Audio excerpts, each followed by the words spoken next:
Topic है that is classes of immunoglobulins, यानी कि आज हम एंटीबॉडीज़ के टाइप्स करने वाले हैं। सो एंटीबॉडी कितने टाइप की होती है? 5 टाइप की एंटीबॉडीज़ हमारे पास होती है। तो सबसे पहली जो क्लास है that is IgM, right. IG means immunoglobulin, means antibody M।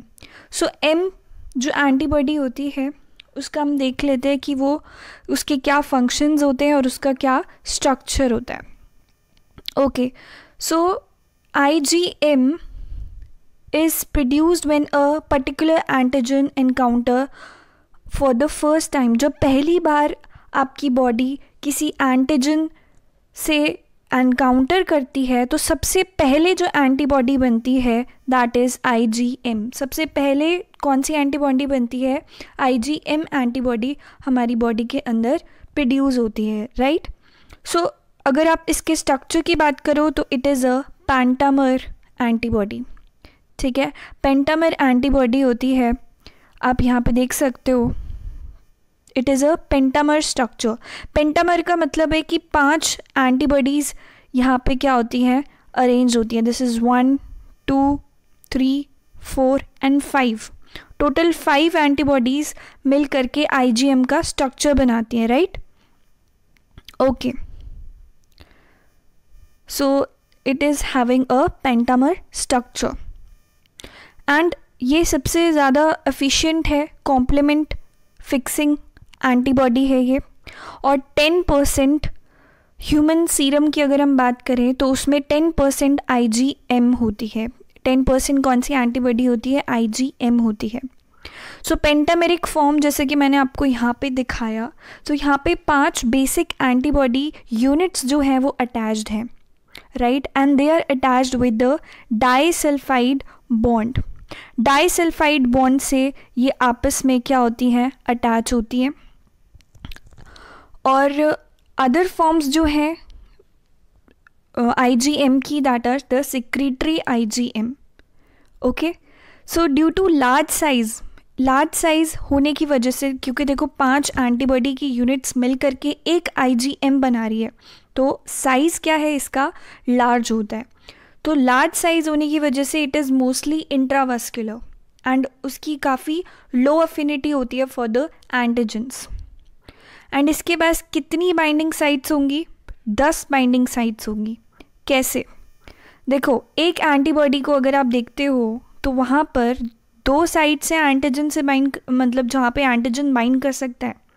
ये ब्लू कलर का क्या है? एंटीजन है। तो यहाँ पे 2 साइट्स होती हैं जहाँ पे एंटीजन बाइंड कर सकता है। टोटल कितनी एंटीबॉडीज़ यहाँ पे अटैच्ड है? 5 एंटीबॉडीज़ यहाँ पर अटैच्ड हैं, राइट। सो 5 एंटीबॉडीज़ अगर अटैच्ड हैं तो बाइंडिंग साइट्स क्या होगा? 5 × 2, तो that is equal to 10। So there are total 10 binding sites यहाँ पर होती हैं। So therefore it acts as a very excellent activator of the complement system.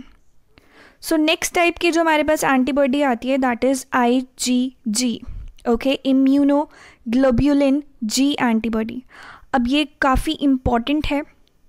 70 to 75% of the human antibody found in blood, मतलब जितनी भी antibody आपके blood में है उसमें 70 to 75% तो क्या होती है? आपकी IgG ही होती है। तो क्वेश्चन अगर आ जाए कि कौन सी एंटीबॉडी सबसे ज़्यादा अबंडेंट होती है तो दैट इज़ IgG। एंड ये कब प्रोड्यूस होती है? It is a part of secondary response. देखो, प्राइमरी रिस्पॉन्स में हमने ऊपर वाली पढ़ी, दैट इज़ IgM, यानी कि सबसे पहले जब हम एंटीजन से एनकाउंटर करेंगे तो कौन सी प्रोड्यूस होगी? IgM। और सेकेंडरी रिस्पॉन्स में कौन सी होती है? IgG होती है, राइट। और ये सिंगल यूनिट की होती है, इट इज़ मोनोमर। जैसे आपने ऊपर देखा था IgM तो क्या थी? IgM was pentamer structure, but ये क्या होती है? मोनोमर स्ट्रक्चर इसका होता है। मोनोमर स्ट्रक्चर का मतलब है कि सिंपल इस तरीके से एक ही एंटीबॉडी होगी, right, only 1 unit of antibody is there. And this is a very important line. इस पे बहुत क्वेश्चंस पूछे जाते हैं कि कौन सी एंटीबॉडी ऐसी है जो कि प्लेसेंटा को क्रॉस कर सकती है, and that antibody is IgG। Right. Only IgG ही है जो कि प्लेसेंटा को क्रॉस कर सकती है, and it is responsible for the protection of newborn during the first months of life. ठीक है, तो मदर्स IgG क्या करता है, प्लेसेंटा के थ्रू मदर और फीटस के बीच में जो कनेक्शन है वो प्लेसेंटा का ही तो है, तो मदर से IgG प्लेसेंटा के थ्रू फीटस में जाती है एंड उसको प्रोटेक्ट करती है कि उसको क्योंकि अभी उसका जो इन्फेंट है उसका अभी इम्यून सिस्टम डेवलप नहीं हुआ है, तो उसको प्रोटेक्ट करने के लिए एंटीबॉडीज़ कौन सी जाती हैं, प्लेसेंटा के थ्रू IgG जाती है, right. So it also triggers the phagocytosis को ट्रिगर करती है, जिससे कि ऑप्सोनाइजेशन रिएक्शन इनिशिएट होती है। It is responsible for humoral immunity. Next जो हमारे पास एंटीबॉडी आती है that is IgA। So this is the structure of IgA। So basically IgA क्या करती है, IgA हमें हेल्प करती है to defend against the invasion of micro organisms through body surface.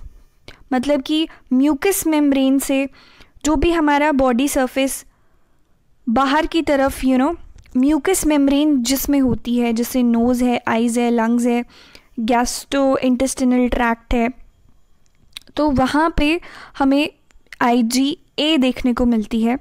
Blood के अंदर प्रेजेंट होती है, ब्लड सिक्रीशन के अंदर, एंड जो आपकी म्यूकस मेम्ब्रेन से जो म्यूकस सिक्रीशन होता है, म्यूकस के अंदर भी क्या होती है, IgA होती है। कोलेस्ट्रॉम क्या होता है, जो इनिशियल डेज में आफ्टर डिलीवरी जो मिल्क प्रोड्यूस होता है दैट इज़ कोलेस्ट्रॉम, और वो बहुत ज़्यादा इट इज़ हाईली एफिशिएंट, और उसके अंदर कौन सी एंटीबॉडीज़ होती हैं, IgA एंटीबॉडीज़ आर देयर। सो इनका जो परसेंटेज अगर आप देखोगे दैट इज़ 15%। सबसे ज़्यादा अबंडेंट कौन सी थी, IgG, वो कितनी थी, 70 to 75%। ये केवल और केवल 15% होती हैं। और IgA का अगर आप स्ट्रक्चर देखोगे तो it is a dimer structure.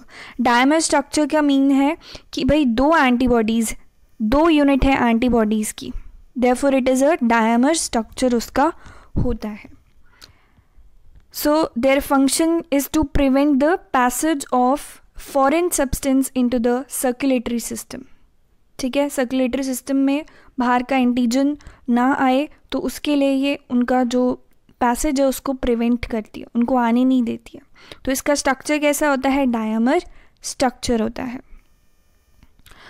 और इनको ज्वाइन करती हुई, दोनों एंटीबॉडी यूनिट्स को ज्वाइन करती हुई J चेन आपको दिखाई हुई है। Okay, so the next antibody is IgG, and IgG का जो स्ट्रक्चर होता है वो सबसे, आप कह सकते हो, एक लंबी एंटीबॉडीज़ है।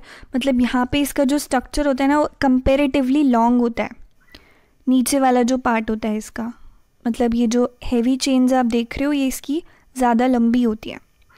तो जहाँ पे भी बात आ जाए एलर्जिक रिएक्शन की, एलर्जिक रिएक्शन में कौन सी एंटीबॉडी इन्वॉल्व होती है, दैट इज़ IgE।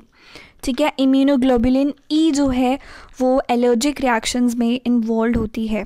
सो ये क्या करती है, IgE बेसोफिल्स जो है ब्लड के अंदर उसके साथ बाइंड कर जाती हैं, और मास्ट सेल्स जो होते हैं उसके साथ बाइंड कर जाती हैं। जैसे कि आपको पता है कि जो बेसोफिल्स हैं और मास्ट सेल्स हैं ये कहाँ पे इन्वॉल्व होते हैं, एलर्जी जब भी हमें हो जाती है तो एलर्जिक रिएक्शंस में कौन से सेल्स इन्वॉल्व होते हैं, बेसोफिल्स एंड मास्ट सेल्स। और ये जो एंटीबॉडी E है ये इन्हीं सेल्स के साथ बाइंड करती है, एंड बाइंड करने के बाद वो क्या करती है, it releases a substance called histamine. Histamine release करती है, और हिस्टामीन इन्फ्लेमेशन कॉज करता है, और जिससे कि टिश्यू डैमेज भी होता है। सो ये केवल एक ही ऐसी एंटीबॉडी की क्लास है जिसको हम कह सकते हैं कि ये फ़ायदा करने की जगह हमें नुकसान पहुंचाती है। ठीक है, हमें नुकसान पहुंचाती है, राइट, क्योंकि इन्फ्लेमेशन कॉज कर रही है और टिश्यू डैमेज भी कॉज करती है, राइट। तो हम ऐसा कह सकते हैं कि वो ज़्यादा हमें हार्म पहुंचा रही है। काफ़ी कम अमाउंट जो है इसका प्रेजेंट होता है हमारे बॉडी के अंदर, दैट इज़ ओनली 0.002% इसका अमाउंट है।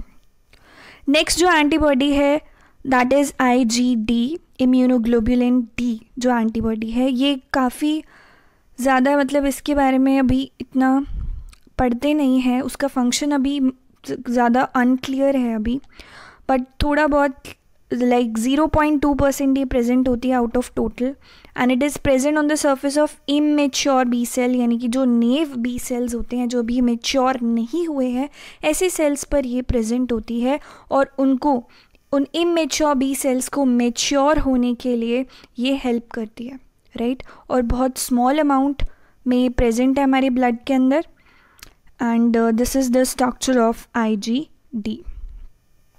So these were the 5 classes of Ig, that is immunoglobulin. तो आपने क्या चीज़ याद रखनी है मेन, कि पेंटामर स्ट्रक्चर किसका होता है, कौन सी एंटीबॉडी, IgM का स्ट्रक्चर होता है पेंटामर स्ट्रक्चर। वो कौन सी एंटीबॉडी है जो कि प्लेसेंटा को क्रॉस कर सकती है, IgG। कौन सी एंटीबॉडी सबसे ज़्यादा अबंडेंट है, दैट इज़ IgG। एंड कौन सी एंटीबॉडी का स्ट्रक्चर डायमर स्ट्रक्चर होता है, दैट इज़ IgA। कौन सी एंटीबॉडी कोलेस्ट्रम के अंदर पाई जाती है, IgA। कौन सी एंटीबॉडी एलर्जिक रिएक्शंस में इन्वॉल्व होती है, that is IgE, right. So these were some of the most important questions जो आपको देखने को मिलते हैं। So thank you so much.